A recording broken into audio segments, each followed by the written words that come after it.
So, welcome to the fifth lecture on cryogenic engineering under this NPTEL program. Just taking a view of what we have done in the earlier lectures, we had introduction to cryogenics as topic 1, and in the topic 2 what we had was the information regarding all the cryogens, the properties, temperature entropy diagrams, and we talked about various cryogens which are argon, air, nitrogen, oxygen. And then we went little bit in depth regarding hydrogen, and we talked about ortho and para hydrogen and its conversion, and also we talked about helium. We talked about helium isotopes, which is helium 3 and helium 4. Also we talked about normal helium 1, which is helium at 4.2 K helium liquid, and we talked about helium as superfluid, which is helium 2. In this lecture, we will talk about material properties at low temperature. Ultimately, all these cryogens are kept in some cryo containers, which are made up of some material, metal and sometimes non-metal. And therefore, it is very important to understand how these materials behave at low temperature, wherein we will study the structure of matter. Also, we will study stress-strain relationship for this material. And in this particular lecture, we will talk about mechanical properties of metals and plastics at low temperature.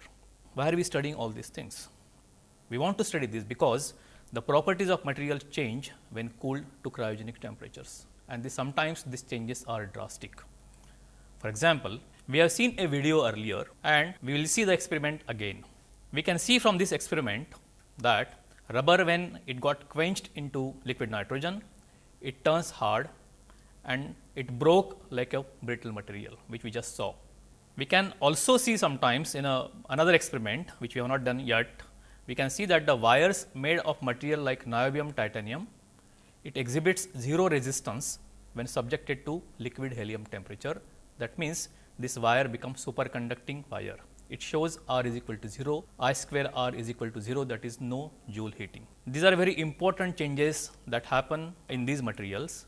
And these examples therefore show that the material becomes hard and brittle at low temperature. At the same time, the electrical resistance decreases as temperature decreases for certain materials. These two examples show that material property do change drastically. In addition to these two properties which were just shown to you as an example, we got several other properties like strength, ductility of material, thermal and electrical conductivity, specific heat capacity, thermal expansion. All these property change at low temperature, and therefore, the knowledge of these material property changes at lower temperature is very, very important for a proper design of a material which is going to subject it to low temperature. And this is what we plan to do in this particular lecture. Before we study the property changes at low temperature, it is important to understand the structure of matter. Solids are composed of atoms which are bound together and arranged in regular arrays. We know this. Solids are broadly classified into two types, metals and non-metals. And in cryogenics, we use both metals as well as non-metals. The non-metals are further classified into plastics and glasses. Any cryo container, for example, or any cryogenic equipment, we can have metals, we can have plastics, and we can have glasses also. While glasses make a very special case, most of the places metals are used and plastics are also used sometimes to support this metal, and therefore, I am keeping this lecture limited to discussion regarding metals and plastics, and we will study the property variations of these materials at low temperature. So, from cryogenic perspective, I will discuss metals and plastics only. As you know, now we will come to metals. We know that metals have highly ordered structure. The atoms are arranged in symmetrical crystal lattices, and the most common of these lattice structures are face center cubic, that is FCC material, body centered cubic, that is BCC material, and hexagonal close packed material, that is HCP material. I think we have studied all these things in the material science, in the fundamentals of material science, maybe in the first year or second year of engineering. We will just revise those fundamentals and find out what exactly FCC, BCC or HCP mean. The face centered cubic structure has one atom at each of the 8 corners and an atom at the center of each of the 6 faces. Here you can see an FCC structure where you got 4 plus 4, 8 atoms, an atom at the center of each of the faces, and there are 6 faces. So, 8 plus 6 makes 14 atoms for FCC structure. The BCC structure has an atom at each of the 8 corners and one atom at the center of the cube. That means, there are 8 corners plus 1 at the center, which makes it 9 atoms in total for BCC material. As far as HCP material is concerned, which is hexagonal close packed, we have got hexagonal side now. We have got 2 hexagons, one at the top, one at the bottom, and there is an atom at each of these corner, and this makes 12 corners. So, we got atoms at 12 corners and an atom at the center of each of the 2 vertical hexagonal ends, which are these 2, and then 3 atoms at the center over here. So, here we can see that we have got 3 atoms at the center of a prism, which is formed by this triangular face. So, you got 6 atoms on the top, 6 atoms at the bottom, plus 2 at the faces over here, and then 3 atoms at the center or the middle plane of this prism, which joins the top hexagonal face and the bottom hexagonal face. All these make around 17 atoms for HCP lattice structure.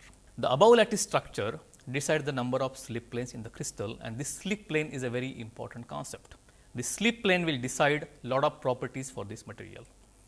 The slip planes are the directions within the crystal in which the planes can slip or move easily one over the another. So, slip plane basically will decide in what direction the thing should move, right. The dislocation should move, and this is what we are going to talk about. The real crystals do not have perfect lattice arrangement. The real crystal will have some kind of defect and dislocations, and there exists always some dislocations like edge dislocation, screw dislocations, some imperfections, like we got a additional atom called interstitial atom. We can have some atom absent, which is called as vacancy, etc. And all the movement of this dislocation decides the properties of this material. The number of slip planes now, the number of slip planes are governed by the lattice structure we talked about. The number of slip plane governs the movement of these dislocations, and this governs the ductility and the impact strength of any material. Now, this is all related. The lattice structure, the atom structure in a lattice will determine how many slip planes are there, and the number of slip planes will allow the dislocation to move in the structure. So, ultimately the lattice structure will decide whether a particular material allows the motion of dislocations or not. The FCC structure, what we found was FCC structure has maximum number of slip planes, while the BCC structure has the least. The SCP structure falls in between the above 2 lattices. What does this mean? It means that the FCC solids are more ductile as compared to the BCC and the SCP.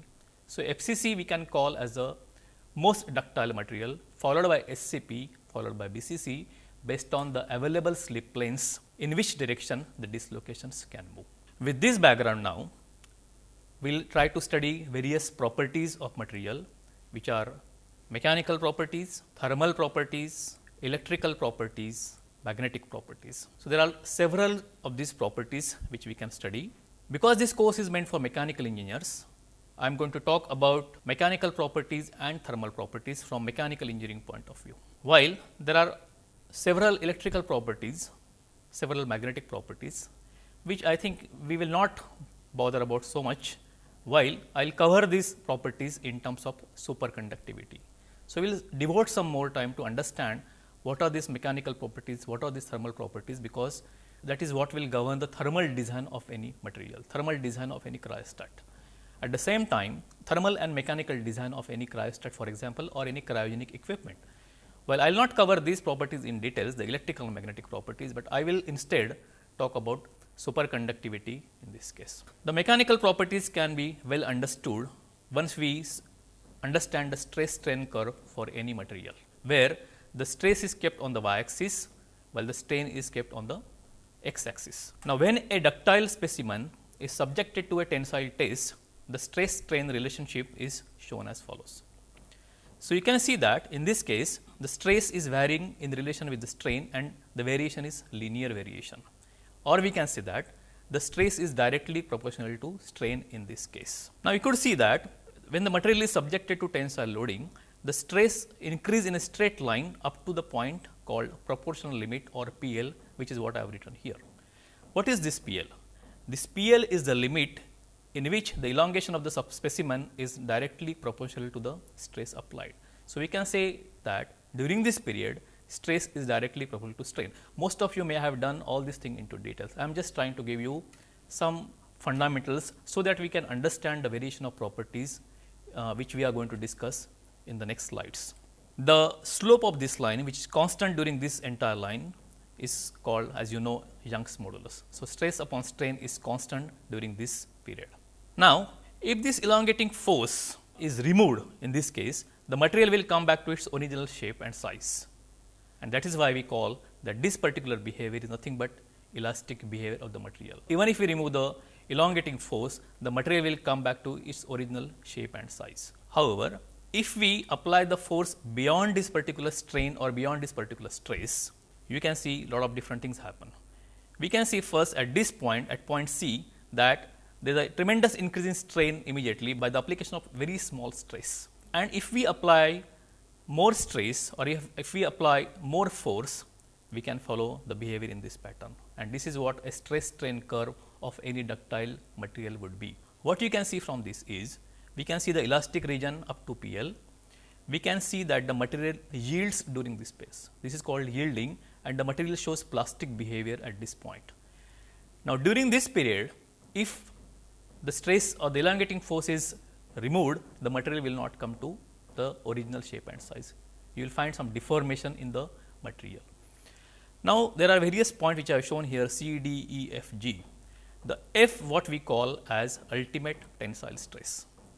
The point C is called as the yield point, and the stress is called as yield stress. The value of the stress at this particular point is called as yield stress, while the point F we call is ultimate tensile stress.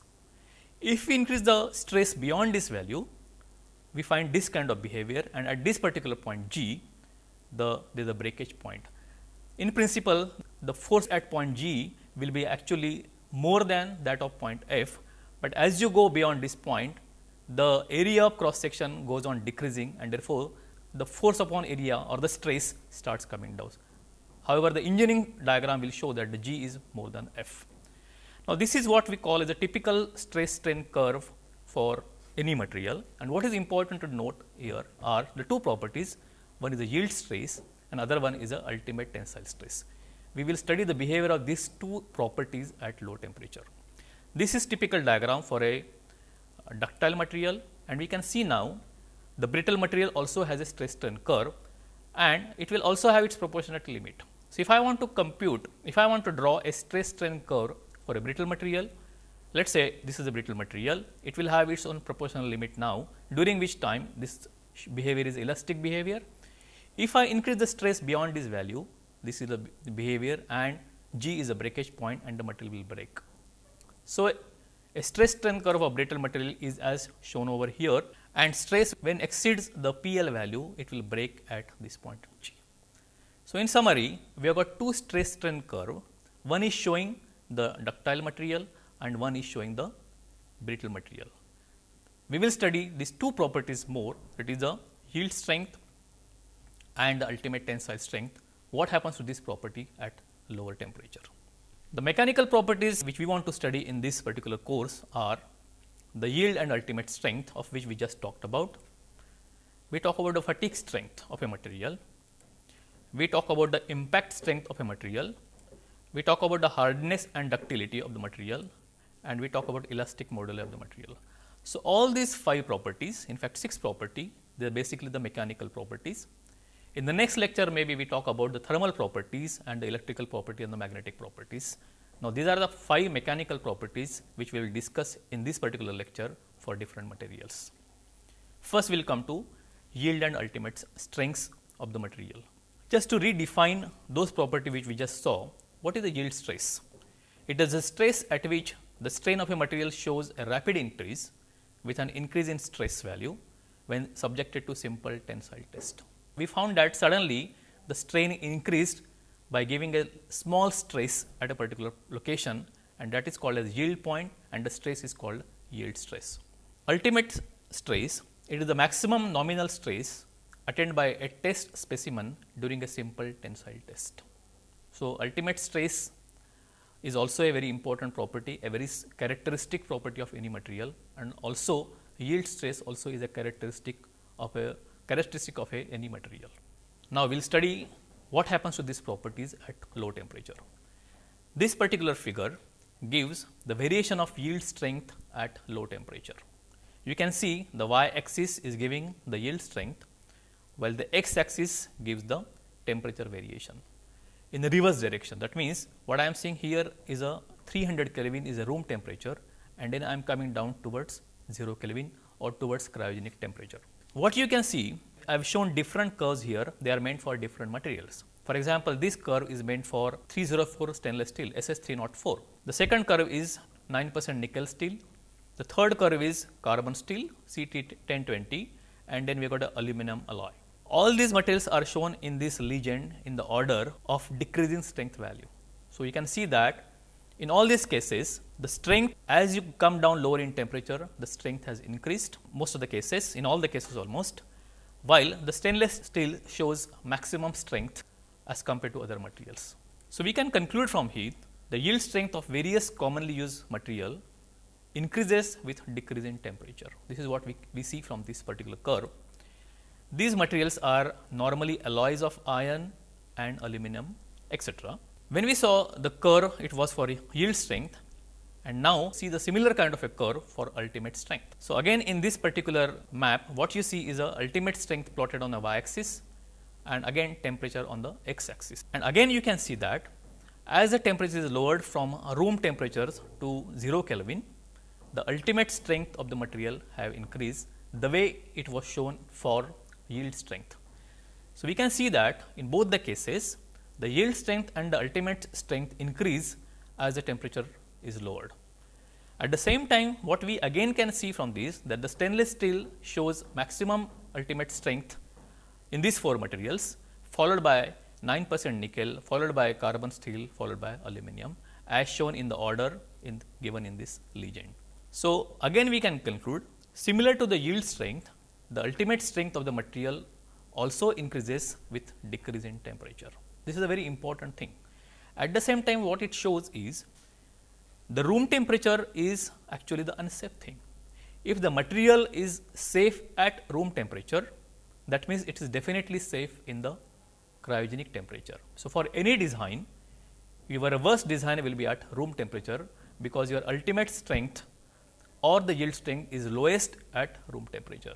So, the safest case, if you want to see the failure mode, it should happen at room temperature as far as the failure based on ultimate strength and yield strength is considered. We could also conclude from the two figures that stainless steel has the high strength and is mostly preferred material at cryogenic conditions. So, many applications what you see is having stainless steel as a material. I have just got a small specimen over here. You can see a very thin walled tube which has got around 0.15 millimeter thickness, and this is welded to a flange what is constituting one tube. And if I close from this side, if I got some welded structure at this point, we have used this tube for pulse tube cooling, and we have seen that this particular tube of thickness 0.15 millimeter can stand very high pressures and as high as 25 bar pressure of gas. It shows that such a small thickness of a material also can stand very high pressure, and in most of the application therefore, what we have used is stainless steel. This is SS304 what we use. It stands very high pressure as high as 30 to 35 bar also. One has to really calculate the hoop stress in this case and then calculate the dimensions of this, but a thickness of 0.15 to 0.2 millimeter or 0.3 millimeter can stand very high pressure. I just bought this specimen to show you that such a small thin walled tube can stand very high pressure. SS304 is the material which is being used for this particular purpose. Right. Going back from having studied this ultimate strength behavior and yield strength behavior at low temperature, let us try to understand why it happens like this. Ultimate and yield strengths of the material largely depend on the moment of dislocations. We have earlier studied the moment of dislocations and its relation with the slip planes and its relation with the lattice structure. The moment of dislocation also depends on the internal energy or the lattice vibrations, and at lower temperatures the internal energy of the atoms is very much low. As you know, the internal energy is basically a function of temperature, and if the temperature is low, the internal energy of the atoms also is low. As a result, the atoms of the material vibrate less vigorously with less thermal agitation. So, at lower and lower temperature, the vibrations, the lattice vibration is very minimum, and therefore, the material vibrate less vigorously with less thermal agitation. When these agitations are low, when these agitations are low at low temperature, the movement of dislocation is hampered. You can imagine that when the dislocation movement is ultimately, it may be a long dislocation movement, a very large dislocation movement at room temperature. However, at lower and lower temperature, the motion has come down, and this vibration, if they are reduced, it does not allow the dislocation to move. It will hamper the movement of the dislocation. When the movement of the dislocation is hampered, what we will have to do? This dislocation movement now will require a very large stress to tear the dislocation from their equilibrium position. If we want to move this dislocation now, when the thermal vibrations are very large or the lattice vibrations are very large, we will require very large stress to tear these dislocations from their equilibrium position, which means that the material will exhibit high yield and ultimate strength at lower temperature. So, the behavior of the material at low temperature in terms of increased yield strength and increased ultimate tensile strength at low temperature could be understood by this particular analysis, that the lattice vibrations are very low at low temperatures, and this hampers the dislocation moment at low temperature. So, till now we studied the yield strength and ultimate tensile strength variations at low temperature. In cryogenics, we also have to study fatigue strength. What is fatigue strength? The material exhibit fatigue failure when they are subjected to fluctuating loads. Now, these fluctuating loads could be, for example, I have got a small little sample over here. You can see that this is a small bearing through which the piston goes, and as you know, the piston is going to have an oscillating motion or a fluctuating motion up and down, and this is called as flexure bearing, and this particular bearing goes up and down, and therefore, this will be subjected to fatigue failure. If at all it fails, it will fail by fatigue. So, I have to ensure that while designing this particular flexure bearing, the stress achieved by this while in motion are less than a particular value or the particular fatigue strength of this particular material. All right. This is very important, that the bearing which is subjected to fluctuating load can stand the stresses generated during this motion. All right. So, these failures can happen even if the stress applied is much lower than the ultimate stress value. This is very important, that the fatigue strength is actually much less than the ultimate strength of a material. So, one has to really compute, one has to really understand that the failure of this particular item will be because of fatigue. The failure, for example, of this bearing is going to be because of fatigue and not because of tension or compression. The fatigue strength of a material is the stress at which the specimen fails after a certain number of cycles. Okay. This is what a definition of fatigue strength is, that it is a stress at which the specimen fails after a certain number of cycles. So, fatigue strength is normally defined in terms of cycles, 10 to the power 6 cycle, 10 to the power 8 cycles, etc. Now, let us see how the strength variation happens at low temperature. So, here again you can see a curve. On the y axis, what we have plotted is fatigue strength at 10 to the power 6 cycle, e to the power 6 cycles over here, while on the x axis what we have plotted is temperature, and this is my room temperature at 300 Kelvin, and this is where you move towards the cryogenic temperature range, as you have seen earlier in the yield strength and ultimate strength variation. Again you can see that as the temperature gets lower down, the fatigue strength increases. So, in all the three cases, these are the materials which can stand fatigue strength. Again we have got a stainless steel, beryllium copper over here, and carbon steel. In all these three cases, what we see is at lower temperature, the fatigue strength shows an increase over here. So, again the worst case for these materials is at room temperature. So, we can conclude again, the fatigue strength increases as the temperature decreases. So, as the temperature goes down towards cryogenic region, the fatigue strength increases. The fatigue strength of a stainless steel is higher as shown over here. So, again we can conclude that stainless steel is a preferred material if it is going to be subjected to fatigue loading. Now, any fatigue failure begins with a micro crack. Again we will try to understand why does it happen the way it is. We have seen that the fatigue strength increases at lower temperature, and any fatigue failure normally it begins with a micro crack initiation, and at lower temperature, after the initiation of a crack, we require a large stress to stretch this crack. Why do we require large strength? Because the ultimate strength of the material has increased. So, at lower temperature, ultimate strength increases, and therefore, the crack stretching or the crack propagation, the crack initiation is okay, but the crack propagation or crack stretching, the stress required for this is going to be very large because of the increased ultimate strength of a material. And that is why, like the ultimate strength, the fatigue strength also increases at lower temperature or as the temperature decreases. Now, in order to avoid fatigue failure, when a specimen is subjected to fluctuating load, the working stress is maintained below a certain value called endurance limit. So, if I want to worry about a certain failure, which I know that it is going to happen due to fatigue, what I would worry about is not the fatigue strength, but I should worry about the endurance limit. If I keep the value of the stress generated below the endurance limit, that means in principle this material should never fail, and therefore, the endurance limit of a material is very important. The property, we should know the endurance limit of a particular material which is going to be subjected to fatigue loading, and I should ensure that the stresses generated are less than this endurance limit. The flexure bearing which I showed to you is made out of beryllium copper alloy. Okay. So, here you can see a beryllium copper alloy, and this is what we call as flexure, and this is what is used to manufacture the flexure bearing. The working stress is kept below the endurance limit to avoid fatigue failure. So, I should know the endurance limit of the beryllium copper alloy, and I should keep the stresses generated below the endurance limit of this particular material, which will ensure that this particular material will never fail by fatigue. Now, let us come and discuss regarding the impact strength and ductility of the material. These are very important characteristics.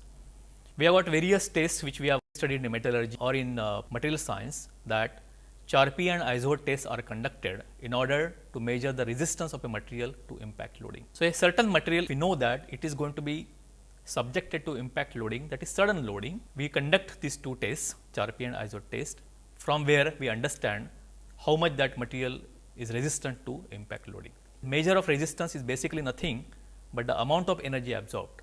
The energy absorbed when the material is fractured suddenly, which means impact loading, by a force, and this is a measure of the impact strength. How much energy it can absorb after the fracture, right? If the material is fractured, how much energy it can absorb will basically determine the impact strength of a material. More the energy it can absorb, it has got more impact strength. In both these Charpy and Izod tests, the difference in the height attained by a hammer, basically in these cases what you have is a hammer which comes down from a predetermined height, it hits the material and it fractures the material, and this hammer goes beyond the material. So, depending on the height which this hammer attains after the fracture is basically determine the impact strength of material. All right. So, in both these tests, the difference in the height attained by the hammer pendulum after the impact, that basically it loses potential energy, this determines the impact strength of a material, and this is nothing but the amount of energy the material can absorb after the fracture. Now, this is a very different curve as compared to what you saw earlier. Here we got a Charpy impact strength on a y axis, and what you see on the x axis is the temperature again. So, again we see from room temperature and come down to cryogenic temperature. Now, here when we know that a particular material is going to be subjected to impact load, we have to check that the impact strength of a particular material is high enough. All right. So, you can see different curves here, and in general for example, you see that this is coming down, this is coming down, this is coming down, while for this particular material which is stainless steel, this is almost horizontal. That means, there is not much variation in the strength value with the temperature. So, in general what you can say from this, the impact strength of the material decreases with the decrease in temperature, or at most it remains constant for a particular material which is SS304, while for all the material the impact strength has come down. So, as the temperature gets reduced, the impact strength of a material does get reduced. Now, there is a very funny curve in this, and this a particular curve I would like to highlight your attention, and this material show some very specific characteristic. Few of the materials exhibit ductile to brittle transition or DBT at lower temperature. So, you can see from this particular curve that this material can be called as ductile over in this region, all right, or it has high impact strength in this region, while at this temperature around 100 Kelvin, it suddenly came down, the impact strength came down and came down to very low level, and it is, we can say that it is no more, impact strength has drastically come down. That means, maybe this material was ductile in this region during this temperature range, and suddenly it has become brittle in this temperature range. It has undergone a DBT or a ductile to brittle transition in this temperature region. That is what we call as. While this does not happen for stainless steel, it is happening for carbon steel. Okay? So, carbon steel basically undergoes ductile to brittle transition at low temperature, and the temperature at which this transition happens, this DBT happens, is called ductile to brittle transition temperature, DBTT. Okay? And this DBTT for carbon steel around 80 to 100 Kelvin. So, carbon steel undergoes DBT at the temperatures around 80 to 100 Kelvin. This causes sudden decrease in the impact strength of the material. As I just said, that this is having high impact strength over here, while the impact strength drastically came down at this point. Similarly, for 9% nickel, the impact strength was very high here. Impact strength suddenly comes down at lower temperature. While what you can see from here is the impact strength of stainless steel remains unchanged at lower temperature. This DBT variation, the way it looks, it is called as sometimes S transformation or S curve. So, this decrease is as shown in this S curve. Many literatures refer this as also S transformation or S curve existence for this particular material. So, this S transformation happens at 80 to 100 Kelvin in this particular material. Hence, these materials cannot be used for cryogenic application. So, for all those material which have got S transformation, which has got DBTT, which has got DBT, they cannot be used in cryogenic application because at lower temperatures they do not have any impact strength. Again, we can find from the curve that stainless steel is the most preferred material from the impact strength point of view. All right. This is a very important finding from this curve. The impact strength of a material is largely governed by its lattice structure. At low temperature, the material with body centered cubic lattice break easily. That means BCC, which have got minimum slip planes, it breaks easily because the dislocations cannot move in this case. This is due to the reasons mentioned earlier on the slip planes and moment of dislocations. As a result, the materials with BCC lattice are not preferred for low temperature application. The material with FCC or hexagonal lattice have more slip planes, and these slip planes assist in plastic deformation. As we know that dislocation can easily travel through FCC material, through SCP material, and hence increase the impact strength of material even at lower temperature. As a result, the material with FCC and HCP lattices are preferred for cryogenic application, while the BCC material like the carbon steel are not preferred for cryogenic application because they become completely brittle at lower temperature, or the impact strength is very, very low at low temperature. Now, let us see the next property, which is ductility, which is in a way related to the impact strength what we studied just now. A material which elongates more than 5% of the original length before failure is called as ductile material. This is the clear definition of a ductile material, which material can be called ductile. When a specimen is subjected to simple tensile test, ductility is given as a measure of percentage elongation of the length of the specimen at the failure, or the percentage reduction in cross-sectional area of the specimen at the failure. So, basically percentage elongation or percentage reduction in cross-section area will determine whether a particular material is ductile at a given temperature or not. We will call percentage elongation to study the ductility of a particular material.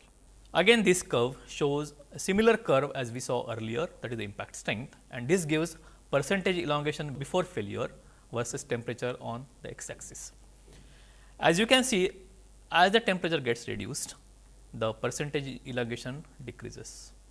So, this is for stainless steel, this is for nickel, this is for carbon steel, and this is for aluminum. In all the cases, what you see is as the temperature gets lower, the percentage elongation gets lower down. So, again you got a S transformation for carbon steel, meaning which that it cannot be used at low temperature, while the stainless steel, nickel steel and aluminum can definitely be used, although the ductility is lower at lower temperature as compared to the room temperature. In general, therefore, we can say that the ductility of the material decreases with decrease in temperature. The materials which undergo DBT are not preferred due to decrease in ductility. That means, the material like carbon steel cannot be used at lower temperature because they are no more ductile at lower temperature. For stainless steel, the percentage elongation is around 30%.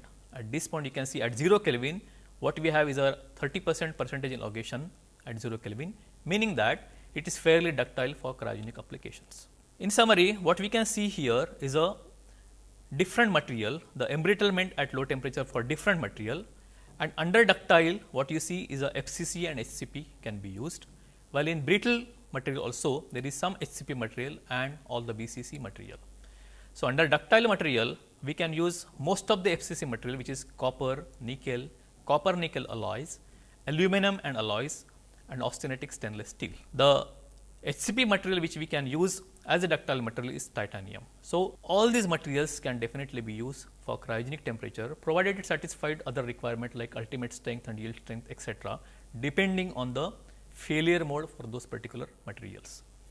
While these are all material which are brittle, which remain brittle at low temperature, and therefore, they cannot be used unless specifically required and specifically evaluated at lower temperature.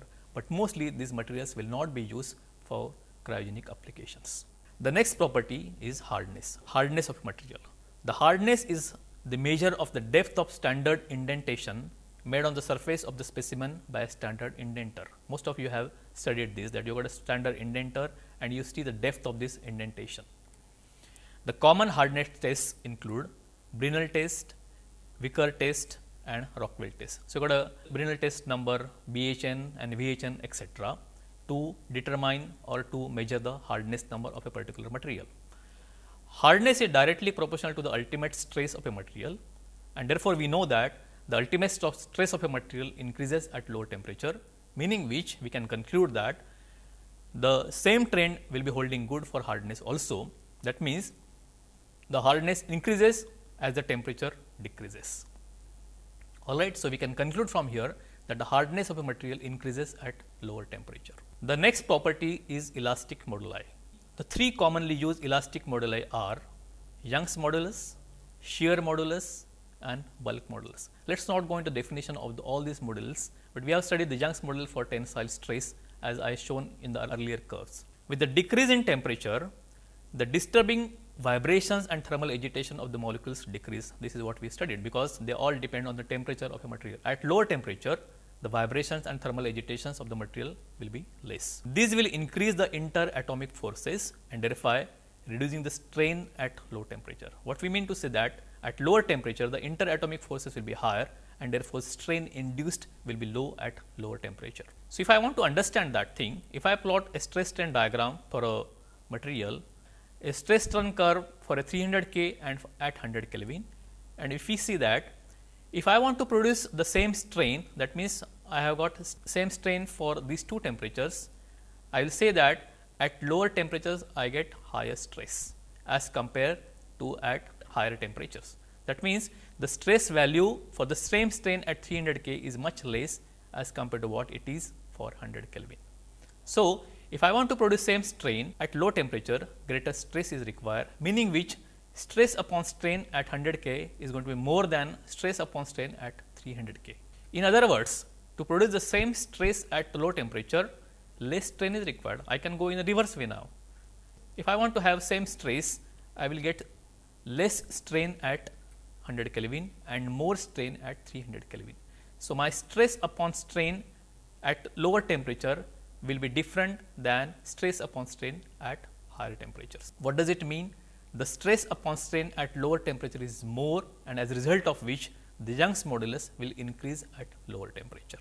All right, because my strain values are less at lower temperature for the same strain. So, stress upon strain at low temperature is going to be more as compared to higher temperature, which means that Young's modulus will increase at lower temperature.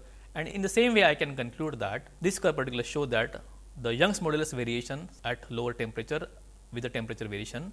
So, again you can see that there is an increase in the Young's modulus at lower temperature.